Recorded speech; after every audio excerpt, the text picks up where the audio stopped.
Good morning, students. Today we are going to discuss about the further chapter of this gardener. That is, in a previous class we discussed about the introduction and about the starting few elements which were observed in this chapter. See, P. Lankesh introduced here about rivalry and competition. These two are quite different from one another, but one common thing we observed in this competition and rivalry was by hook or crook we will win. That is the major concept and common thing we observed in the competition and rivalry. But rivalry is considered as unhealthy, whereas competition is considered as healthy. See, like this way, this chapter which was begins with the concept of elaboration and also ends with the concept of elaboration also. As I discussed you in a previous class, elaboration which means extension or expand. See, here, but it is quite different. Here the narrator is revealing that elaboration can make it poor and less authentic, means impoverish and make it poor. ಎಲಾಬ್ರೇಷನ್ ಅನ್ನುವಂಥದ್ದು ಬಡವನ್ನಾಗಿ ಮಾಡಿದೆ ಅಂತೇಳಿ ನರೇಟರು ಹೇಳ್ತಾ ಹೋಗಿದ್ದಾರೆ. ಯಾಕಿರ್ಬೋದು ಅಂತಂದರೆ ಈ ಸ್ಟೋರಿಗೆ related ಕೂಡ ನಮಗೆ ಅನಿಸ್ಬೋದು. And he introduced 5 characters, that is one is old man and the owner and the owner's wife, Tammanna and Basavaya. These 5 characters were introduced here. See, here the narrator has a chance to encounter with the old man. Encounter, which means inquire the old man, and got this story. And here the old man, the physical description of old man we can be seen. That is, he is a tall figure, hair was grey and strong muscular arms and long beak-like nose, and he is considered as a spade which is used to tend the coconut trees in one hand. And we can be observed the 3 characters which were all rolled into one. That is, he is considered as a laborer, and he is considered as a overseer, and he is considered as a philosopher. Though those 3 characters was rolled into one and consider this old man. In a sense, ಇದನ್ನು ನಾವು ನೋಡಿದಾಗ ಏನಂತ ಅನಿಸುತ್ತೆ ಅಂತಂದರೆ, he is a very intelligent fellow and he is capable of leading life. By his experience he is able to do anything. Like this way we can think about that person. And he came to that garden of a owner, means plantation, one day after walking hundreds of miles, and he wanted to stay here only, so that the few words were exchanged between owner and also this old man. And this old man wanted to stay there only. This old man was very useful to the owner. Why? Because he is good at agriculture, and petty thefts in the garden came to end, and income from the garden which was improved dramatically. He could able to understand the problems of the workers, and he lead his capabilities in a very smooth way. That is why he is considered as a very useful to the owner. But this was all fine, but one thing which is negative thing which was happened, that is, owner become lethargic and shied away from hard work. Means owner ಏನಾದ ಬರ್ತಾ ಸೋಮಾರಿ ಆಗೋದ. Also ಏನಾಯಿತು, ಕೆಲಸದಿಂದ ತಪ್ಪಿಸ್ಕೊಳೋವಂಥ ಕೆಲಸನೂ ಕೂಡ ಏನಾಯಿತು, start ಆಗ್ತಾ ಹೋಯಿತು. ಇದು ಒಂದು ಏನಾಯಿತು, ಕೆಟ್ಟದಾದಂಥ ಒಂದು ನಿದರ್ಶನನ ನಾವು ನೋಡ್ತಾ ಹೋಗ್ತೀವಿ. ಆದರೆ owner's wife found all this very strange to our why because she is he is a very hard worker. ಅವನು ತುಂಬ ಹಾರ್ಡ್ ವರ್ಕ್ ಮಾಡುವಂತನು ಈ ರೀತಿ ತನ್ನ ಕ್ಯಾರೆಕ್ಟರು ಚೇಂಜ್ ಆಗಿದ್ದನ್ನು ನೋಡಿ ಓನರ್ಸ್ ವೈಫಿಗೆ ಏನಾಯಿತು, ತುಂಬ ಅಂದರೆ ಅವನ ಬದಲಾವಣೆನ ಅಕ್ಸೆಪ್ಟ್ ಮಾಡ್ಕೊಳೋದು ಕೂಡ ಕಷ್ಟ ಆಯಿತು. Now we will see in today's class. C she found it all this is very strange. She found it hard to decide whether the old man's arrival was for the better or for the worse. Her husband's wealth and social prestige had risen higher. He acquired a number of friends in the next town and an equal number in his own village. Even though he had precious little to do, his life became crowded with colorful events. She became apprehensive about his adultery. See here, as I told you, she was very scared about the behavior of her husband. She found it hard to decide. She thought that it is very hard to digest. Why? Because that much of drastic change she found in her husband.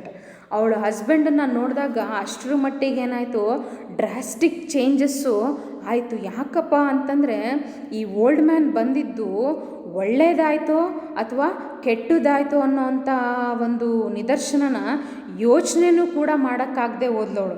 ಯಾಕೆ ಅಂತಂದರೆ ನಾವು ಒಂದು ಅರ್ಥದಲ್ಲಿ ನೋಡಿದರೆ he was very useful to the owner.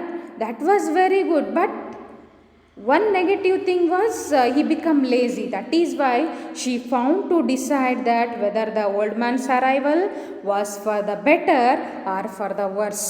ಇದು ಬಂದಿದ್ದು ಒಳ್ಳೆಯದಾಯಿತೋ, ಈ old man ಬಂದಿದ್ದು ಒಳ್ಳೆಯದಾಯಿತೋ ಅಥವಾ ಕೆಟ್ಟದಾಯಿತೋ ಅಂತೇಳಿ ಡಿಸ್ಕಸ್ ಮಾಡೋದಲ್ಲ, ಯೋಚನೆ ಮಾಡೋದಕ್ಕೂ ಕೂಡ ಅವಳ ಯೋಚನೆಗೆ ಮೀರಿದಂಥ ಒಂದು ಕೆಲಸನ ಇಲ್ಲಿ ನೋಡ್ತಾ ಇದ್ದೀವಿ ನಾವು. See, that is why here she found it hard to decide whether the old man's arrival was for the better or for the worse. Her husband's wealth and social prestige had risen higher. ಅವಳ ಹಸ್ಬೆಂಡ್ನ social prestige and also his wealth, everything was risen higher. ಅವನ property ಇರ್ಬೋದು, ಮತ್ತು ಸಮಾಜದಲ್ಲಿ ಒಂದು ಪ್ರತಿಷ್ಠೆ ಇರ್ಬೋದು, ಪ್ರತಿಯೊಂದೂ ಕೂಡ ಘನತೆ ಗೌರವ ಎಲ್ಲ ಹೆಚ್ಚಾಗ್ತಾ ಹೋಯಿತು. And he acquired a number of friends in the next town and also equal number in his own village. He acquired a number of friends in his village and also in the next village also. ಈ ಏನಾಯಿತು, ಬರ್ತಾ ಬರ್ತಾ ಬರ್ತಾ ಸಕ್ಕರೆ ಇದ್ದ ಕಡೆಗೆ ಇರುವೆ ಮುತ್ತುತ್ತವೆ ಅಂತೇಳಿ ನಾವು ಹೇಳೋ ಪ್ರಕಾರ ಏನಾಯ್ತು ಇಲ್ಲಿ ಅಂತಂದರೆ, ಸೋಷಿಯಲ್ ಪ್ರೆಸ್ಟೀಜು ಜಾಸ್ತಿ ಆದಂಗೆ ನಂಬರ್ ಆಫ್ ಫ್ರೆಂಡ್ಸು ಕೂಡ ಏನಾದರೂ ಜಾಸ್ತಿ ಆಗ್ತಾ ಹೋದರು. ಅವನ ವಿಲೇಜಲ್ಲೂ ಕೂಡ ಒಂದಿಷ್ಟು ಜನ ಆದರು, ಮತ್ತು ಪಕ್ಕದ ವಿಲೇಜಲ್ಲೂ ಕೂಡ ಒಂದಿಷ್ಟು ಜನ ಆದರು. Even though he had precious little to do. What is the precious thing he wanted to do?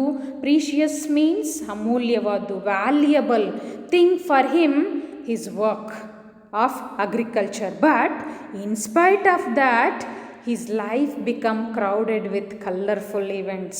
ಏನಾಯಿತು, ಅವನ ಹತ್ರ ಮಾಡೋದಕ್ಕೆ ತುಂಬ ಕೆಲಸ ಇದ್ರೂ ಕೂಡ, ತುಂಬ ಅಮೂಲ್ಯವಾದಂಥ ಕೆಲಸ ಇದ್ರೂ ಕೂಡ ಅದು ಯಾವುದೂ ಕೂಡ ಬೇಡ ಅಂತ ಅನ್ನಿಸ್ತು. ಅದಕ್ಕೋಸ್ಕರನೇ his life become a crowded with colourful events. ಅವನ ಲೈಫ್ ಏನಾಯಿತು, ಒಂಥರ ಕ್ರೌಡ್ ಆಯಿತು, ಆದರೆ ಕಲರ್ಫುಲ್ ಈವೆಂಟ್ ಅಂತೇಳಿ ಅನ್ನಿಸ್ತಾ ಹೋಯಿತು. ಯಾಕೆ ಅಂದರೆ ಈ acquired so many number of friends in his village and also in the next village also. So for these changes his wife become apprehensive, which means she was fearful, ಭಯಭೀತಲಾದಲು about his adultery which means ಬೆಳವಣಿಗೆ. ಅವನ ಬೆಳವಣಿಗೆ ಯಾವುದು ಒಳ್ಳೆಯದಾಯ್ತಾ? ಬೆಳವಣಿಗೆ ಒಳ್ಳೆಯದಂತೂ ಅಲ್ಲ. ಅವನಲ್ಲಿ ಆಗಿರುವಂಥ ಬದಲಾವಣೆ ಯಾವುದು? ಕೆಟ್ಟದ್ದು. ಇದನ್ನು ನೋಡಿಬಿಟ್ಟು ಅವಳು ಏನಂತ ಅನ್ನಿಸ್ತು, ಅವಳಿಗೆ ತುಂಬ ಭಯವಾಯಿತು. ಇದೆಲ್ಲನೂ ಕೂಡ ಏನು ಒಳ್ಳೆಯದಾಗಿದೆಯೋ ಅಥವಾ ನನಗೆ ಕೆಟ್ಟದಾಗಿದೆಯೋ ಅಂತೇಳಿ ಥಿಂಕ್ ಮಾಡೋದಕ್ಕೂ ಕೂಡ ಏನಾಯ್ತು, ಅವಳಿಗೆ ಸಾಧ್ಯವಾಗ್ತಾನೇ ಇಲ್ಲ. ಅಷ್ಟರ ಮಟ್ಟಿಗೆ ಅವಳ ಲೈಫು ಚೇಂಜ್ ಆಗ್ತಾ ಹೋಯಿತು. Next, even though he had precious little to do, his life became crowded with colorful events.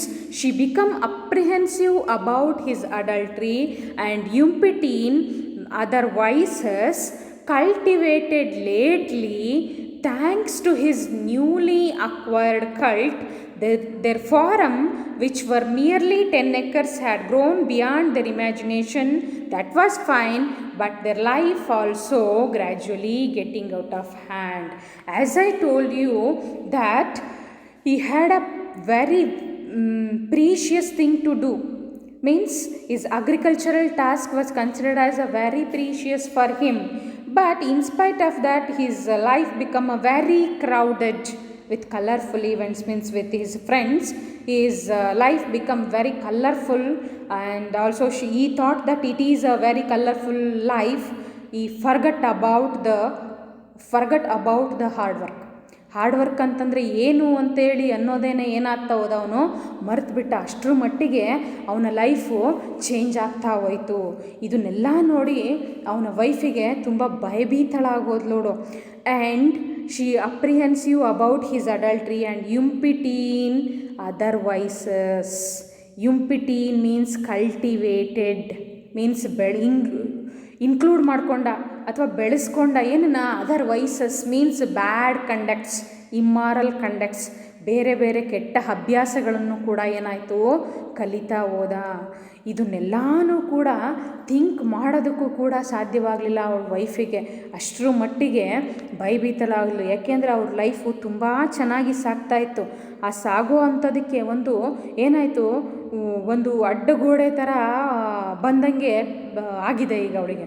ವೈಸಸ್ cultivated lately, ನಿಧಾನವಾಗಿ ಬ್ಯಾಡ್ ಕಂಡಕ್ಟ್ಸ್, ಕೆಟ್ಟದಾಗಿರುವಂಥ ಅಭ್ಯಾಸನೆಲ್ಲನೂ ಕೂಡ ಶುರು ಮಾಡ್ತಾ ಹೋದ. Thanks to his newly acquired cult. Cult means influences. Right down when I revealed about the difficult words, just write down in your note books. Acquired cults means influences. ಇಲ್ಲಿ ನಮಗೆ influences ಯಾವುದಾಗಿದೆ, bad influences ಆಗಿದೆ, negative influences ಆಗಿದೆ, positive influence ಆಗಿಲ್ಲ. Negative influences ಯಾರ ಮೇಲಾಗಿದೆ, owner ಮೇಲಾಗಿದೆ ಅಲ್ವಾ. Owner ಮೇಲಾಗಿದೆ ಇಲ್ಲಿ ನೆಗೆಟಿವ್ ಇನ್ಫ್ಲೂಯೆನ್ಸಸ್ಸು, ಓನರ್ ಮೇಲೆ ಆಗಿದೆ. See, their farm, which was merely 10 acres, had grown beyond their imagination. See, underline 10 acres. In 1 marks may be possible to ask about how many acres of land which the owner initially had. Initially he had only 10 acres. Now it was grown beyond their imagination. 10 ಎಕರೆ ಇದ್ದಿದ್ದಿವತ್ತು ಏನಾಯಿತು, ಅವರ ಇಮ್ಯಾಜಿನ್ಗೂ ಕೂಡ ಮೀರಿ ಬೆಳೀತು. ಆದರೆ ಒಂದೇ ಒಂದು ತೊಂದರೆ ಆಗಿದ್ದೇನು, their life also was gradually getting out of hand. ಅವರ ಬದುಕು ತುಂಬ ಅಚ್ಚುಕಟ್ಟಾಗಿದ್ದಂಥ ಬದುಕು ಕೈ ಮೀರಿ ಬೆಳೆಯುವಂಥ ಒಂದು ಸಾಧ್ಯತೆ ಜಾಸ್ತಿ ಆಯಿತು ಇಲ್ಲಿ.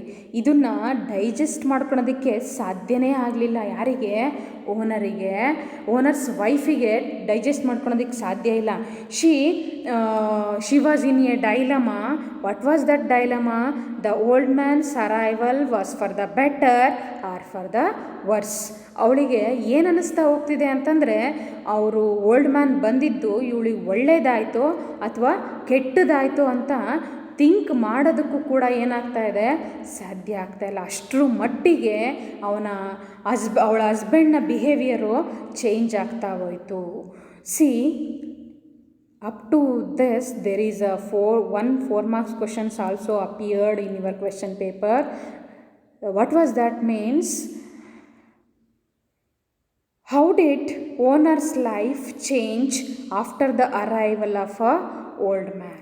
After the arrival of a old man, how did the owner's life change after the arrival of a old man? 4 ಮಾರ್ಕ್ಸಿಗೆ ಬರುವಂಥ ಒಂದು ಸಾಧ್ಯತೆ ಇರುವಂಥ ಕ್ವೆಶ್ಚನ್ನು. ಇದನ್ನು ನೀಟಾಗಿ ನೋಡಿಕೊಂಡು ನೀವು ಅಸೈನ್ಮೆಂಟ್ ಕೂಡ ಬರೆದುಬಿಟ್ಟು ಹಾಕಬೇಕು.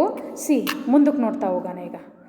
C, When she was in a fix like this, one day the old man met her and behaved as though he knew all about her plight. He smiled at her and brought down an offering of tender coconuts from a nearby tree. He sat on the embankment of the well. She had no alternative and she sat next to him.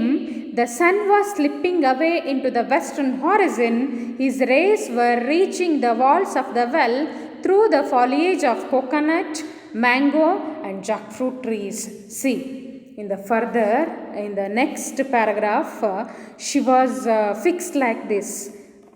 What she was fixing? Our life was destroyed. Like this, she was fixed.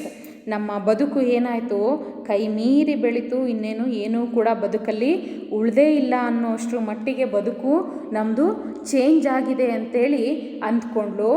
One day the old man met her and behaved as though he knew about her plight. Plight means sorrow. One day this old man met her, behaved as though he knew about her plight. What was her plight? What was her sorrow?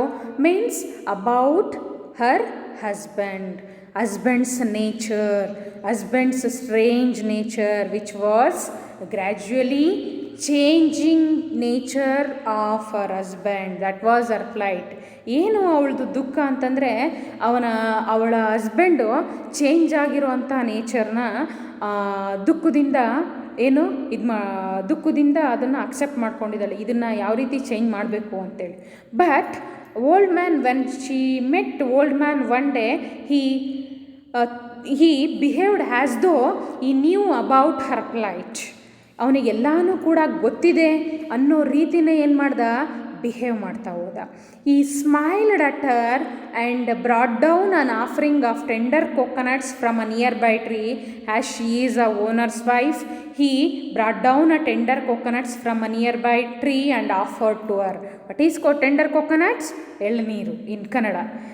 ಎಳ್ನೀರನ್ನು ಅವಳು owners wife ಆಗಿರೋದ್ರಿಂದ ಏನು ಮಾಡ್ದ, ಅಲ್ಲೇ near by ಟ್ರೀಯಲ್ಲಿ ಎಳ್ನೀರಿತ್ತು, ಎಳ್ನೀರನ್ನು ಅವಳಿಗೆ ತೊಗೊಂಡು ಬಂದು ಕೊಟ್ಟ.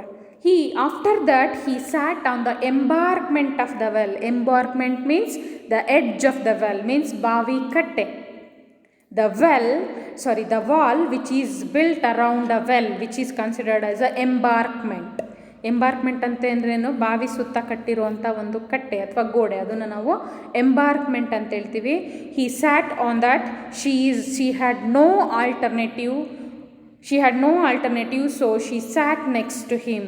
There is no place left for her to sit, so that she sat next to him.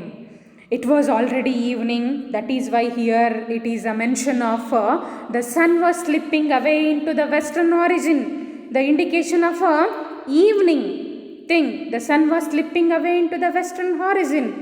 ಇದು ಈವ್ನಿಂಗ್ ಅಂತ ತೋರಿಸೋದಕ್ಕೋಸ್ಕರ ಏನಾಯಿತು, ಆಲೆ ಸೂರ್ಯ ಮುಳುಗೋ ಸ್ಥಿತಿನಲ್ಲಿದ್ದಾನೆ ಅನ್ನೋವಂಥದ್ದನ್ನು ನಮಗಿಲ್ಲಿ ತೋರಿಸಿರೋ ಅಂಥದ್ದು.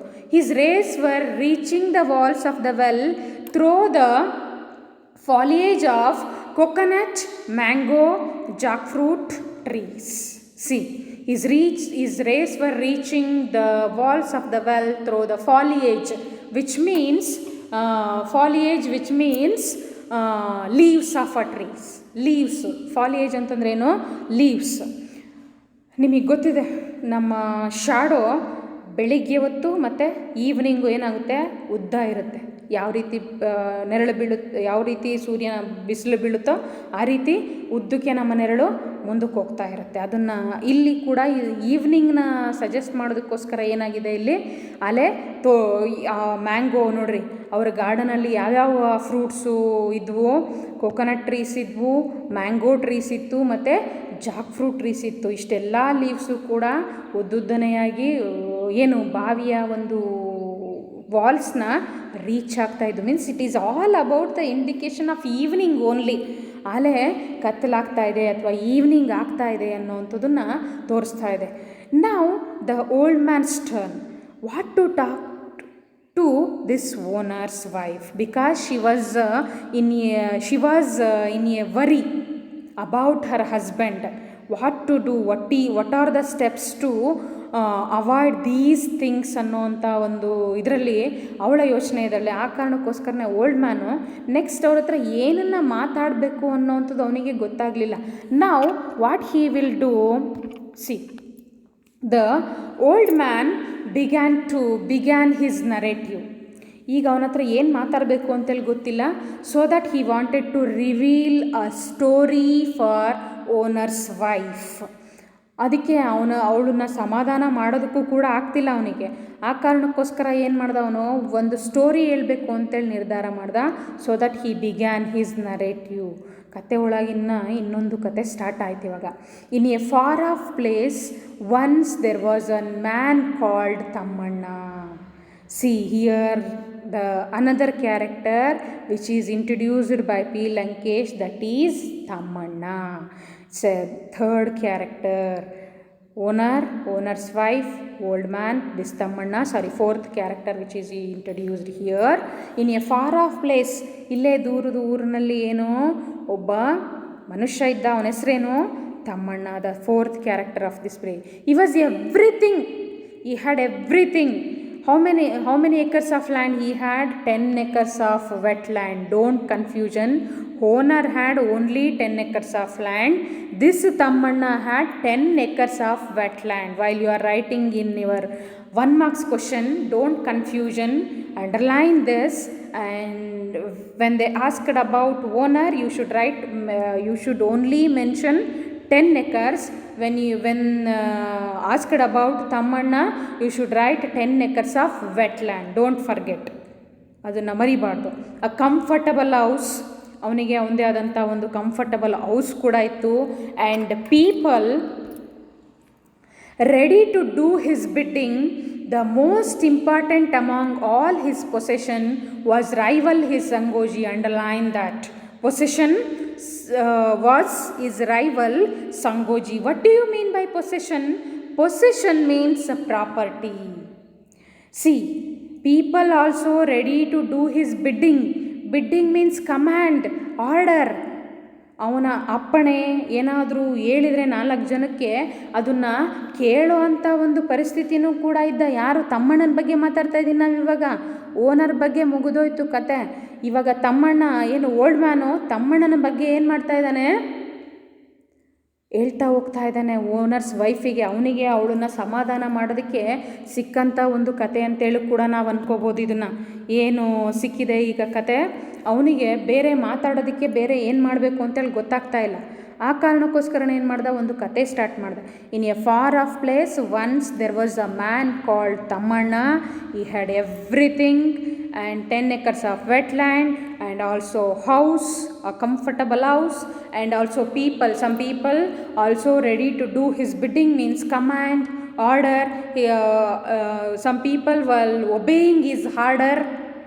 The most, in spite of all this, the most important among all this possession means property, which was his rival ಸಂಗೋಜಿ. ಇದನ್ನೆಲ್ಲ ಹೊರತುಪಡಿಸಿ ಒಂದು important ಆಗಿರೋವಂಥ ಒಂದು ಅವನ ಹತ್ರ ಇರೋವಂಥ ಒಂದು ಪ್ರಾಪರ್ಟಿ ಅಂದರೆ ಯಾವುದಪ್ಪ? His rival ಸಂಗೋಜಿ. ಸಿ, ಇದು ಹೇಳಿದ ತಕ್ಷಣವೇ ಅವನಿಗೆ ವರ್ಡ್ಸು ಮುಂದಕ್ಕೆ ಬರಲೇ ಇಲ್ಲ ನೋಡ್ರಿ. After proceeding this far, the old man started fumbling for words as though he had committed a mistake. She was listening. She felt like going away, saying, all this is none of my concern. However, unwilling to hurt the old man, she continued to sit there quietly. After revealing about Sangoji, the old man fumbling means searching for words as though he had committed a mistake. When we do mistake, we are also fumble. What to say next ಅನ್ನೋವಂಥದ್ದು, ನಾವು ಮುಂದಕ್ಕೆ ಏನು ಹೇಳಬೇಕು ಅಂತೇಳಿ ಗೊತ್ತಾಗದೆ ಏನು ಮಾಡ್ತೀವಿ, ಒಂದು ಸರಿ ತಪ್ಪು ಮಾಡಿದಾಗ ಪದಗಳನ್ನು ಹುಡುಕಾಡ್ತೀವಿ. ಏನು ಮಾತಾಡಬೇಕು ನೆಕ್ಸ್ಟು ಅನ್ನೋ ಅಂಥ ಒಂದು ಇದರಿಂದ ಏನಾಯಿತು, ಪದಗಳನ್ನು ಹುಡುಕಾಡೋ ಅಂಥ ಕೆಲಸನೂ ಕೂಡ ಮಾಡ್ತೀವಿ ನಾವು, ಹೌದೋ ಅಲ್ವೋ? ಅದೇ ರೀತಿ ಇಲ್ಲೂ ಕೂಡ ಓಲ್ಡ್ ಮ್ಯಾನಿಗೂ ಕೂಡ ಏನಾಯಿತು, ವರ್ಡ್ಸಿಗೋಸ್ಕರ ಏನು ಮಾಡ್ದ, ತಡಕಾಡ್ದ. As though he has committed a mistake by saying about his rival Sangoji. ಅವನ ರೈವಲ್ ಸಂಗೋಜಿ ಬಗ್ಗೆ ಹೇಳಿದ್ಮೇಲೆ ಏನಾಯಿತು, ಅವನಿಗೆ ಭಯ ಆಯಿತು, ಏನಾದರೂ ತಪ್ಪು ಮಾಡ್ದ ಹೇಳಿ ಅಂತೇಳಿ. ಶಿ ವಾಸ್ ಲಿಸನಿಂಗ್ ಸಿಂಪ್ಲಿ, ಅವಳಿಗೆ ಬೇರೆ ಆಲ್ಟರ್ನೇಟಿವ್ ಇಲ್ಲ. ಏನು ಮಾಡಿದ್ಲು, she was simply sitting and listening. She felt like going away. Why? Because all this is none for my concern.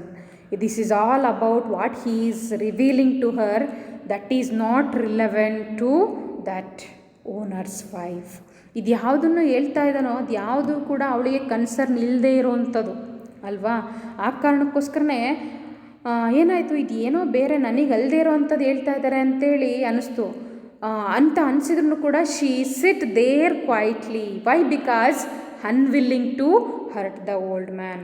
ಆ ಓಲ್ಡ್ ಮ್ಯಾನ್ನ ಹರ್ಟ್ ಮಾಡೋದಕ್ಕೆ ಸಾಧ್ಯವಾಗ್ದೇ ಏನಾಯಿತು, ಅವಳು ಸಿಂಪ್ಲಿ ಅಲ್ಲೇ ಕುತ್ಕೊಳೋ ಅಂತ ಕೂಡ ಕೆಲಸನೂ ಕೂಡ ಮಾಡಿದ್ಲು. She continue to sit there quietly. The old man went on, no, his name was not Sangoji, it was Basavaya.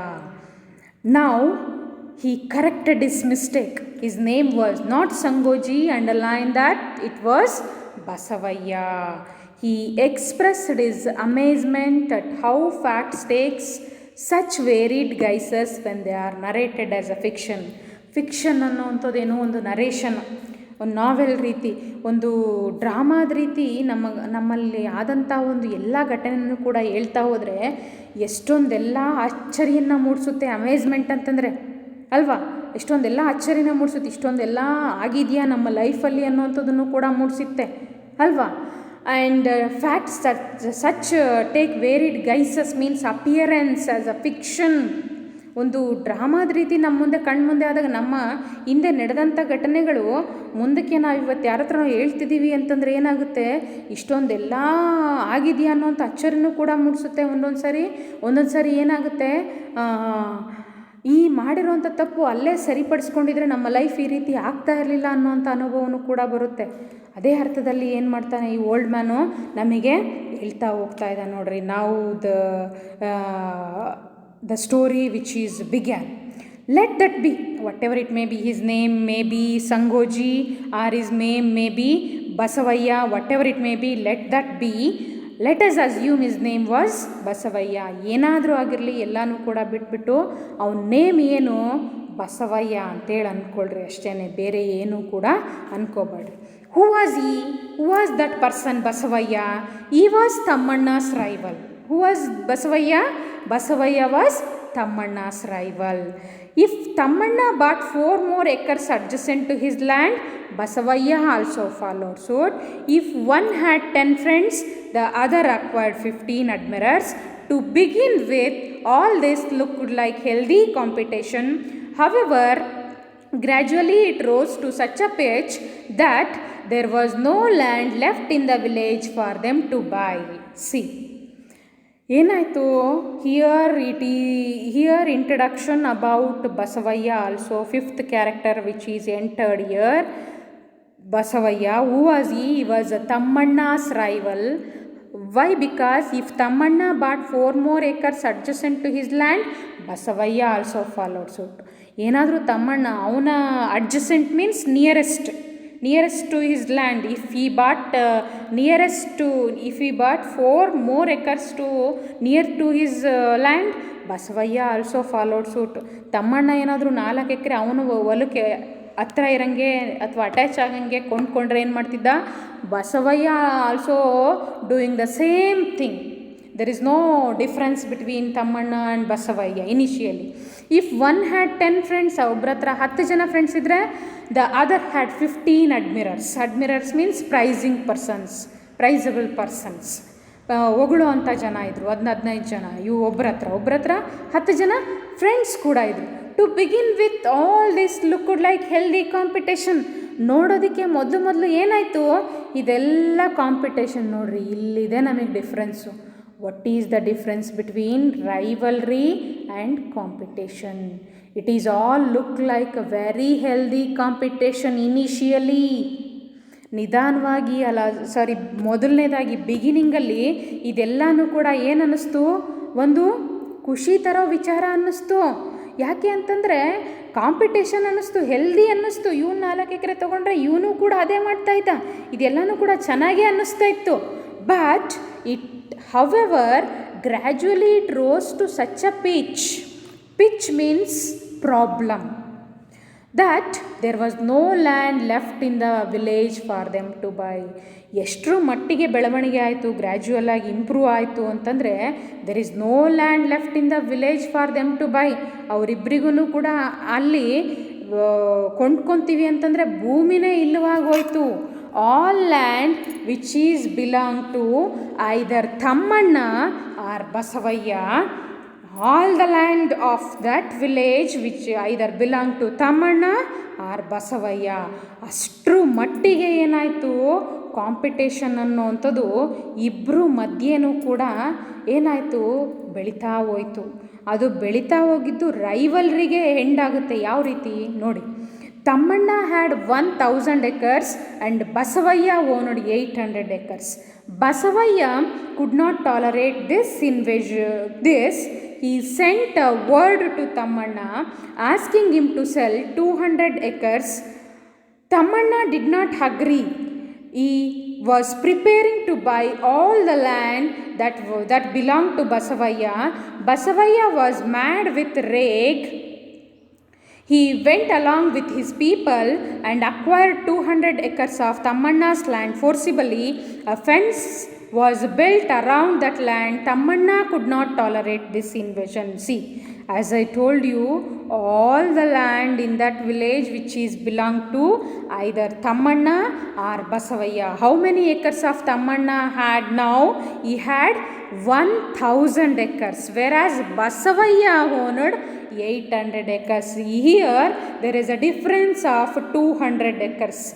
Basavaya Tammanna was greater than Basavaya because he had 1000 acres of land, but there is a shortage here, 200 acres of land to this Basavaya. If Basavaya also had 1000 acres, there is no continuation of this story.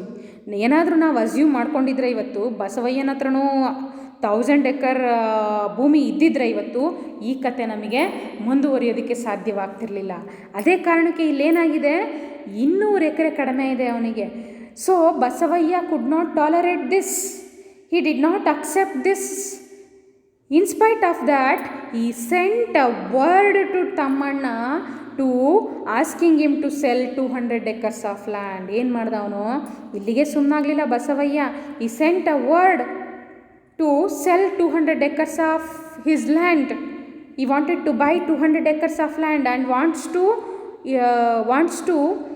wants that he was grateful than Tammanna. ತಮ್ಮಣ್ಣನಿಗಿನ ನಾಳೆ ಮೇಲಾಗಬೇಕು, ನನಗಿಂತ ಅವನ್ಯಾಕೆ ಕೆಳಗೆ ಅನ್ನೋವಂಥ ನಿದರ್ಶನ ಬಂತು. ಅದಕ್ಕೆ ಇನಿಷಿಯಲಾಗಿ ಏನು ಮಾಡ್ದ, ಒಂದು word ಅಂತೇಳಿ ಕರೆಸ್ಕೊಟ್ಟ ಅವನು. ಏನಾಯಿತು, 200 ಎಕರೆನ ಮಾರಾಟ ಮಾಡೋದಕ್ಕೋಸ್ಕರ ಕೇಳ್ಕೊಂಡ. But Thammanna did not agree this. Why? Because he is in a greater position now. He did not want to accept that. In spite of that, what he did, he was prepared to buy all the land that was belong to Basavaya. ಅದ್ರ ಬದಲಾಗಿ 200 ಎಕರೆ ಮಾರಾಟ ಮಾಡೋದ್ರ ಬದಲಾಗಿ what he did, he was prepared to buy the prepared to buy the land which is belong to Basavayya. ಬಸವಯ್ಯನಿಗೆ ಸೇರಿದಂತಹ ಏನಿದೆಯೋ ಅದನ್ನು ಬಸವಯ್ಯನಿಗೆ ಸೇರಿದಂಥ 800 ಎಕರೆನೂ ಕೂಡ ನಾನೇ ಕೊಂಡ್ಕೋಬೇಕು ಅನ್ನೋದಕ್ಕೆ ರೆಡಿಯಾದ ಅವನು. Basavayya was mad with rage. ಇದನ್ನೆಲ್ಲಾನು ಕೂಡ ನೋಡಿಬಿಟ್ಟು ಬಸವಯ್ಯನಿಗೆ ಏನನ್ನಿಸ್ತು, ಹುಚ್ಚಿಡ್ದಾಗೋಯ್ತು. he was in a rage position. He did not accept that. What he did now, he went along with his people, means with his followers. He acquired 200 acres of Tammanna's land forcibly. ಅಲ್ಲಿಗೆ ಸುಮ್ಮನಾಗಲಿಲ್ಲ. ಅವ್ನು ಮಾರಾಟ ಮಾಡೋದಕ್ಕೆ ಒಪ್ಕೊಂಡ್ಲಿದ್ದಕ್ಕೆ ಇವನ ಫಾಲೋಯರ್ಸ್ನ ಸಪೋರ್ಟರ್ಸ್ನ ತಮ್ಮಣ್ಣನ ಹತ್ರ ಕರ್ಕೊಂಡೋಗಿ forcible ಆಗಿ ಹೊಡೆದು ಬೈದು ಏನು ಮಾಡ್ದ, 200 ಎಕರೆ ತಮ್ಮಣ್ಣನ ಹತ್ರ ಇರೋವಂಥ ಲ್ಯಾಂಡ್ನ ಫೋರ್ಸಿಬಲ್ ಆಗಿ ಅಕ್ವೈರ್ ಮಾಡಿಕೊಂಡು after that he built a fence around that land. 1000 ಎಕರೆ ಏನಾಯಿತು ಅದೆಲ್ಲದಕ್ಕೂ ಕೂಡ ಫೆನ್ಸ್ ಮೀನ್ಸ್ ಬೇಲಿ ಹಾಕ್ಬಿಟ್ಟು ಏನು ಮಾಡ್ದ, ಬೇಲಿ ಹಾಕ್ಬಿಟ್ಟು ಸುಮ್ಮನಾದ. ಅವನು ಬಸವಯ್ಯನ ಕತೆ ಆಯಿತು. ಆದರೆ ಈ ಕಡೆ ನಮಗೆ ತಮ್ಮಣ್ಣ ಏನಾಯಿತು, Thammanna could not tolerate this invasion means ದಾಳಿ. ಈ ದಾಳಿನ ತಮ್ಮಣ್ಣನ ಕೈಲಿ ತಡ್ಕೊಳಕ್ಕಾದರೂ ಆಯಿತಾ, ಸಾಧ್ಯವಾಗಲಿಲ್ಲ. ನಾವು Thammanna was thinking what is the answer for this question of Basavaya. We will discuss in the next class.